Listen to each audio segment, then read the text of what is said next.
मुझको कार बेचनी पड़ी, मुझको अस्पताल जाना पड़ा, प्रधानमंत्री को राष्ट्रपति से बात करनी पड़ी, व्यापारियों को हड़ताल करनी पड़ी। Okay okay, just relax. I am not Anjana Om Kashyap, मैं अंजना ओम कश्यप नहीं हूँ। Not I am telling the news, और ना ही मैं कोई खबर सुना रही हूँ। आई एम अंजना श्रीवास्तव, मैं अंजना श्रीवास्तव हूँ। And now I am about to teach you sentences, how to translate into English.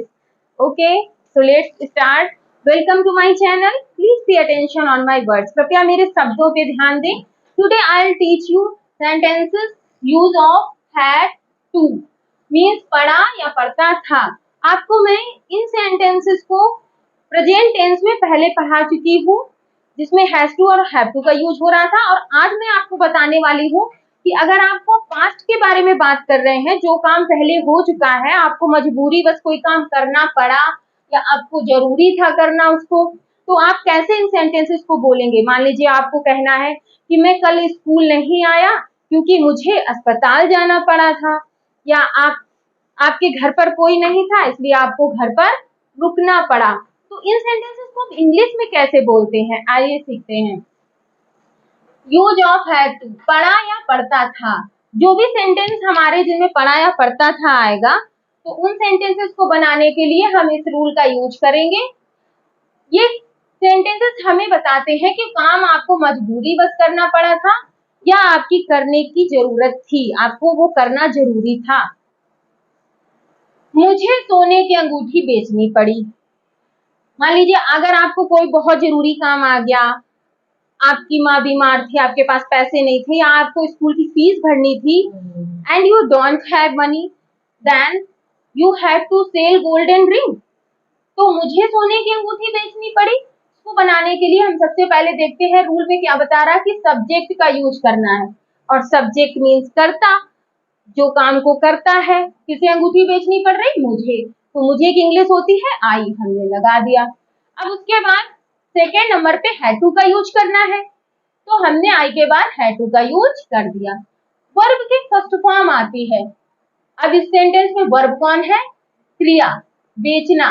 जो भी काम कर रहे होते हैं, बेचना, खाना, हंसना, रोना, ये वर्ब होती हैं। तो उसकी इंग्लिश हम रखेंगे, बेचना की इंग्लिश होती है सेल। वर्ब की फर्स्ट फॉर्म रखनी है, उसकी हमें सेकेंड थर्ड फॉर्म से कोई मतलब नहीं, फर्स्ट फॉर्म ही आती है, तो सेल हो गया।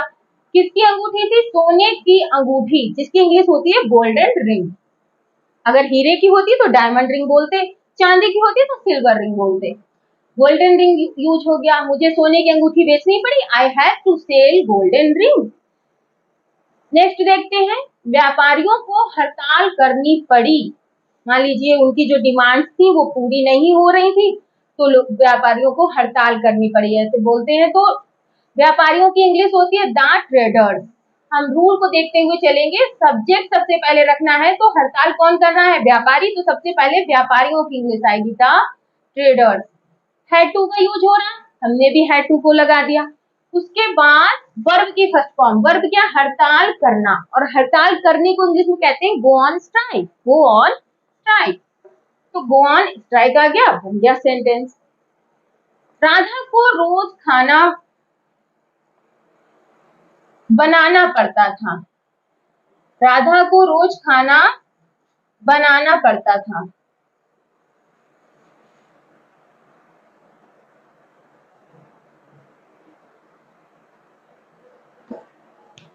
मान लीजिए राधा की माँ घर पे नहीं थी या बीमार थी, तो उसे रोज खाना बनाना पड़ता था। हमें जब ये काम कहना पड़ता है किसी से कि मुझे रोज स्कूल जाना पड़ता था या मुझे रोज खेत पर काम करना पड़ता था, ऐसे सेंटेंस को बनाने के लिए पहले सब्जेक्ट को रखेंगे, उसके बाद हैड टू को रखेंगे, और उसके बाद बनाना की इंग्लिश खाना बनाने के लिए आता है कुक।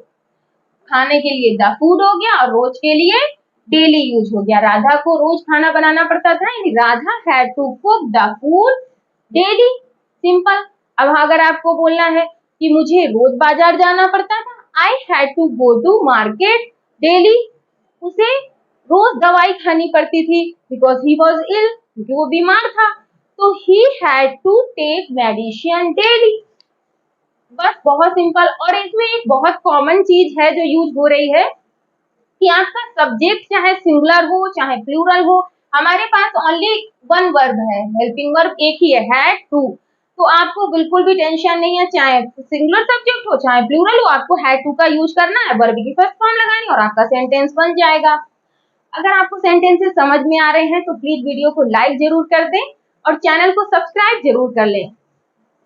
अब देखते हैं 4 नंबर सेंटेंस। प्रधानमंत्री को राष्ट्रपति से बात करनी पड़ी। तो प्रधानमंत्री की इंग्लिश होती है द प्राइम मिनिस्टर। उसके बाद सेकेंड नंबर पे हैड टू का यूज करना है। हैड टू आ गया, वर्ब की फर्स्ट फॉर्म लगानी है। इसमें वर्ब है बात करना, बात करने को इंग्लिश में कहते हैं टॉक, तो टॉक यूज हो गया। किससे बात करनी है? राष्ट्रपति से, द प्रेसिडेंट यूज हो गया। प्रेसिडेंट मीन्स राष्ट्रपति। अगर आपको ये सेंटेंसेस टफ लग रहे हैं तो आपको मैं पहले भी बता चुकी हूँ, छोटे छोटे सेंटेंस कन्वर्ट करेंगे आप। जैसे आप अपने बारे में बोलना सीखेंगे कि मुझे स्कूल जाना पड़ा, I had to go to school. मान लीजिए आपने कहा मेरी माँ घर पे नहीं थी तो मुझे घर पे रुकना पड़ा। My mother was not at my home, that's why I had to stay at my home. मुझे बाजार से दवाई लानी पड़ी तो I had to bring medicine from market. I had to, बस आप आई हैड टू को याद रखें। उसके बाद आपको जो भी काम करना पड़ा था आप उस वर्ब को बोलेंगे और आपका सेंटेंस बन जाएगा। Very simple. नेक्स्ट 5 नंबर पे जो सेंटेंस है, मुझे अस्पताल जाना पड़ा। Now I not make this sentence is for you. मैं सेंटेंस को नहीं बनाऊंगी, ये सेंटेंस आपके लिए है। And you will translate this sentence and please send me in comment box. आप मेरे कमेंट बॉक्स में सेंटेंस को बनाकर भेजिएगा और वीडियो को आप लोग शेयर जरूर करते रहें, जिससे कि सभी लोग इसको सीख सकें, पढ़ सकें और आप भी घर पे खूब सारी प्रैक्टिस करें बच्चों के साथ और अपने फ्रेंड के साथ, जिससे कि सब पढ़ें सब बढ़ें।